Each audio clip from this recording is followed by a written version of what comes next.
অর্থাৎ নারী এবং পুরুষ একজন আরেকজন ছাড়া কখনো পরিপূর্ণ লাভ করতে পারে না, পরিপূর্ণতা পেতে পারে না। কারণ একটা গরু, ছাগল, পশু প্রাণী যখন আল্লাহ রাব্বুল আলামিন সৃষ্টি করেছেন, তাহলে তার কামবাসনা, মনোবাসনা দিয়েছেন, কিন্তু তাকে পরাধীন করেছেন, স্বাধীন করেননি। একমাত্র আল্লাহ রাব্বুল আলামিন মানুষকে সৃষ্টি করেছেন যে লাকাদ খালাকনাল ইনসানা ফি আহসানি তাকওয়িম, সূরা আত-তিন 95 নম্বর সূরার 4 নম্বর আয়াত, যে আল্লাহ রাব্বুল আলামিন মানব জাতিকে উত্তম গঠন, আকৃতি, বৈশিষ্ট্য, সিফাত দিয়ে সৃষ্টি করেছেন। আর এটা এজন্য উত্তম গঠন দিয়েছেন।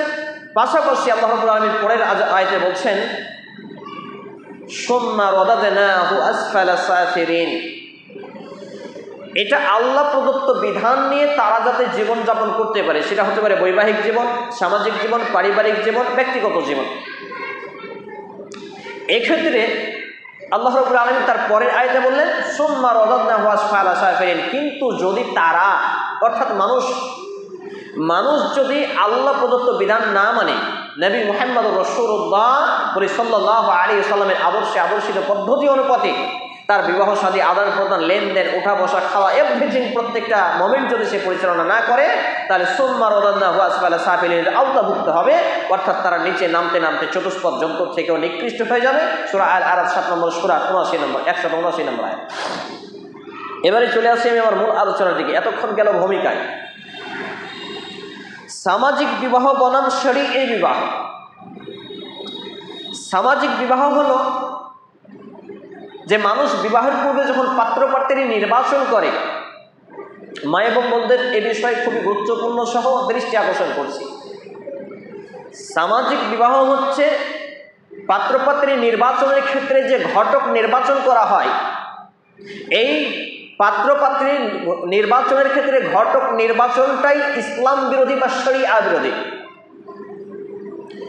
অর্থাৎ আমরা যেই সব ঘটকদেরকে পাত্রপাত্রী নির্বাচনের জন্য রেখেছি বা চয়েস করেছি বা পছন্দ করেছি, সেই সব ঘটকগুলো অধিকাংশ হয়ে থাকে বেদিন, বেনামাজি এবং যার মধ্যে ঈমান এবং আমলের প্রচুর পরিমাণ ঘাটতি রয়েছে।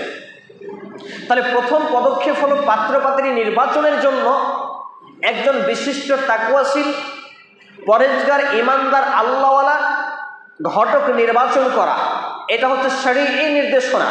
আর সামাজিক চলমান বাস্তবে রূপ হলো যে মানুষ এটাকে ভুলে গিয়ে, এটাকে ছেড়ে দিয়ে তারা যে ঘটক নির্বাচন করে।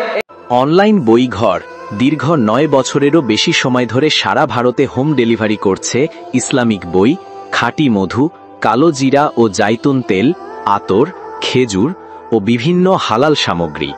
Mobile number 800-100-7990। এই ছেলে চুপচাপ বসো না।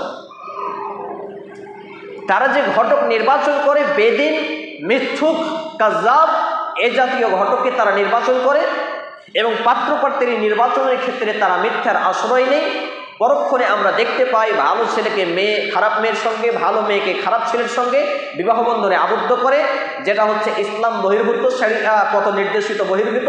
এবং কুফু, ইসলামের যে একটি গুরুত্বপূর্ণ ভাইটাল পয়েন্ট বিবাহের ক্ষেত্রে, এই কুফু না মেলানোর ফলে সে বিবাহগুলো পরক্ষণে বিচ্ছেদ হয়, ডিভোর্স হয়, তালাক হয়ে যায়। তাহলে শরীয়ী নির্দেশনা হলো পাত্রপাত্রী নির্বাচনের ক্ষেত্রে সর্বপ্রথম আগে একজন ভালো ঘটক নির্বাচন করা। এই ছেলে ভেতরে এসে বসো, জানালে কেন? একজন ভালো ছেলে বা ভালো মানুষ নির্বাচন করা, যে দিনদার পাত্রপাত্রী নির্বাচন করবে, মিথ্যার আশ্রয় নেবে না। আপনি কি বিয়ে করব মনে করছেন? পাত্রপাত্রী খুঁজতেছেন? তাহলে যোগাযোগ করুন নিকাহ প্ল্যাটফর্মে। এটি দিনদার পাত্রপাত্রী খোঁজার একমাত্র শরিয়া ভিত্তিক প্ল্যাটফর্ম। মোবাইল 9002939159।